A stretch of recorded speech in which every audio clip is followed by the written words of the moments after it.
In nomine Patris et Filii et Spiritus Sancti. Dominus vobiscum.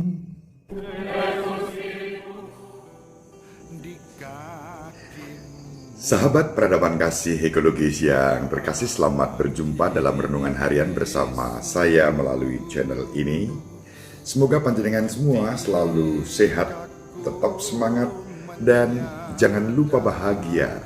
Kebahagiaan yang bersumber dari Tuhan kita. Mari kita awali perjumpaan kita pada hari ini dengan bersatu di dalam doa. Kita akan mendaraskan Mazmur tanggapan dari Mazmur 30 sebagai doa pembuka kita. Aku akan memuji Engkau ya Tuhan, sebab Engkau telah membebaskan daku. Aku akan memuji Engkau ya Tuhan, sebab Engkau telah menarik aku ke atas dan tidak membiarkan musuh-musuhku bersuka cita atas diriku. Tuhan, Engkau mengangkat aku dari dunia orang mati. Engkau menghidupkan daku di antara mereka yang turun ke liang kubur. Nyanyikanlah mazmur bagi Tuhan, hai orang-orang yang dikasihi oleh-Nya, dan persembahkanlah syukur kepada nama-Nya yang kudus. Sebab hanya sesaat Ia murka, tetapi seumur hidup Ia murah hati. Sepanjang malam ada tangisan, menjelang pagi terdengar sorak-sorai. Dengarkanlah Tuhan dan kasihanilah aku. Tuhan, jadilah penolong. Aku yang merata telah Kau menjadi orang yang menari-nari. Kain kabungku telah Kau buka. Tuhan Allahku, untuk selama-lamanya aku mau menyanyikan syukur bagi-Mu. Kemuliaan kepada Bapa dan Putra dan Roh Kudus, seperti pada permulaan, sekarang, selalu, dan sepanjang segala abad. Amin. Sahabat peradaban kasih ekologis yang berkasih, mari kita baca Injil Lukas bab 7 ayat 24 sampai 30. Pada suatu hari Yesus berbicara kepada orang banyak tentang Yohanes. Untuk apakah kalian pergi kepada gurun, melihat bulu yang digoyangkan angin kian kemari? Atau untuk apakah kalian pergi melihat orang yang berpakaian halus, orang yang berpakaian indah, dan yang hidup mewah, tempatnya di istana raja? Jadi, untuk apakah kalian pergi melihat nabi? Benar, dan aku berkata kepadamu, bahkan lebih dari nabi. Karena tentang dia ada tertulis, lihatlah, aku menyuruh utusanku mendahului engkau. Ia akan mempersiapkan jalan bagimu. Aku berkata kepadamu, di antara mereka yang dilahirkan oleh wanita, tidak ada seorang pun yang lebih besar daripada Yohanes. Namun yang terkecil dalam kerajaan Allah lebih besar daripadanya. Seluruh orang banyak, termasuk para pemungut cukai yang mendengarkan perkataannya, mengakui kebenaran, karena mereka telah memberi diri dibaptis oleh Yohanes. Tetapi orang-orang Farisi dan ahli Taurat menolak maksud Allah, karena mereka tidak mau dibaptis oleh Yohanes. Demikianlah sabda Tuhan. Tersebut di hatimu. Sahabat peradaban kasih ekologis yang terkasih, apa yang bisa kita renungkan dari Mazmur tanggapan yang menjadi bahan doa kita pada hari ini? dan juga Injil yang diwartakan kepada kita.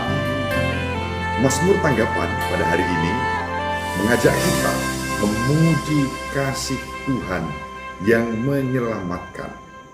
Aku akan memuji-Mu ya Tuhan, karena Engkau telah menyelamatkan aku. Dalam Injil kita melihat orang banyak yang mencari kebenaran. Mereka lapar akan makna, tujuan, dan keselamatan sebagaimana diwartakan oleh Santo Yohanes Pembaptis yang mempersiapkan jalan bagi kedatangan Kristus.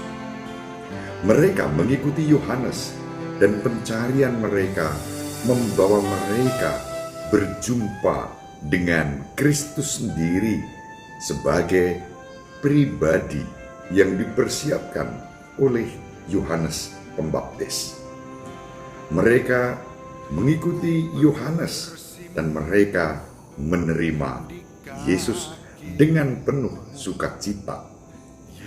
Ini sangat kontras dengan orang-orang Farisi dan para ahli kitab, pemimpin-pemimpin bangsa Yahudi pada masa itu yang menolak apa yang mereka lihat.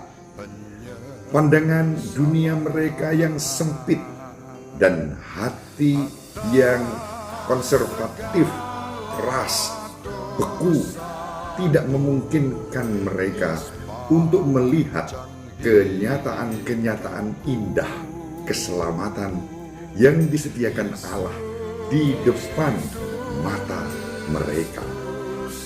Kita semua terus berjuang dan berupaya untuk mencari tujuan hidup kita, untuk menemukan kebahagiaan sejati yang dihayati dengan rendah hati, bukan dengan sikap keras, beku, kaku, konservatif yang kemudian dengan mudah menghakimi orang-orang lain yang mencoba menghayati sabda Tuhan dengan benar.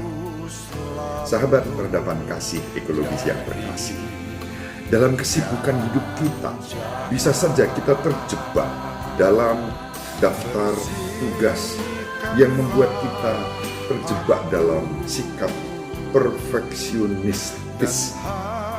Kita kehilangan jati diri kita yang diajak untuk lemah lembut, lentur, fleksibel, rendah hati, sebagaimana Allah bahkan berkenan mengutus Yesus Kristus untuk menyelamatkan kita semua.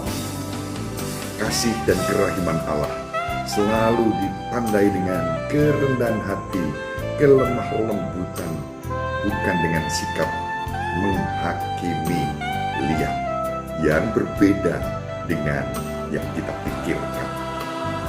Kasih dan kerahiman Tuhan selalu konstan dan konsisten, tidak pernah berubah dalam cara-cara yang penuh dengan kelemah lembutan mengasihi kita.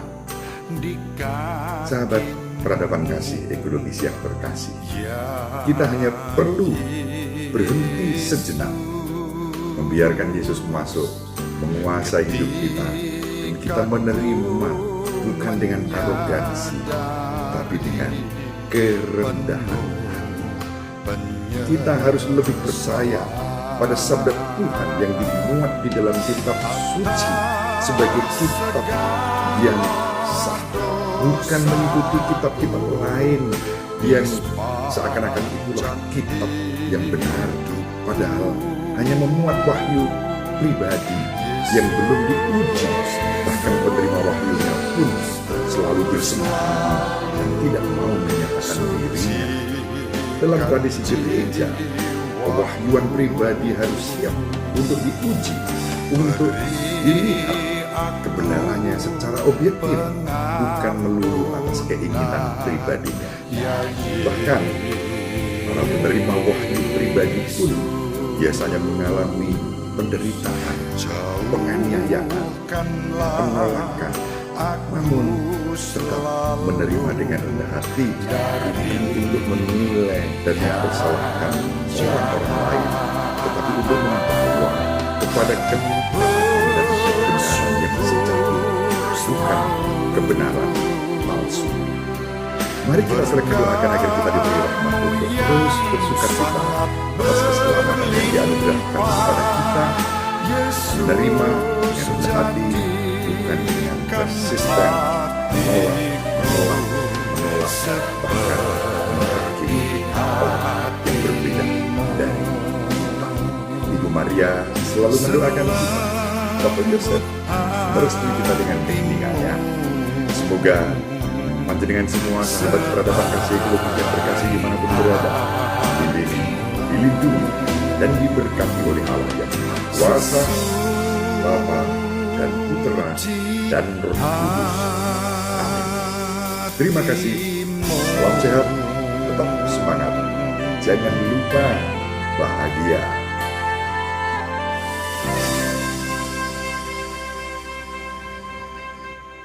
Sahabat peradaban kasih yang terkasih, sampai jumpa pada episode berikutnya. Terima kasih atas kebersamaan kita. Salam peradaban kasih ekologis, berkah